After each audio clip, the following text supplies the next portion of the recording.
त्यामुळे माझं म्हणणं असं आहे की आजपासून काम करा, तुम्ही काळजी करू नका. जिथे जिथे पक्षाचा उमेदवार उभा असेल तिथे वातावरण तापवण्याची जबाबदारी शशिकांत शिंदेची असेल.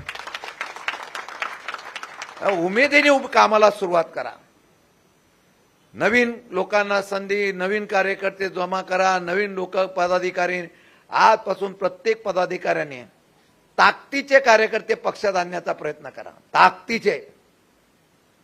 पुढे बघू काय होतं ते. म्हणून आत्मविश्वासाने पुढे जाऊया. आजचा कार्यक्रम हा एक ऊर्जा देणारा कार्यक्रम आहे. हा कार्यक्रम सर्वसामान्य माणसाला वाटलं पाहिजे की राष्ट्रवादी शरद पवार पक्ष हा नवी मुंबईमध्ये फार ठामपणाने उभा आहे आणि ताकदीने उभा आहे. येणाऱ्या कार्यकर्त्याला ताकद देणं हाच आमचा अजेंडा आहे. आणि मी सांगतो, जाताना आत्मविश्वासाने जा. निवडणुका जिंकायच्याच इच्छेने जायचं, एवढं तुम्हाला सांगतो. लढणे काय, लढू, इतिहास करू, माणसं आपल्याबरोबर आहे.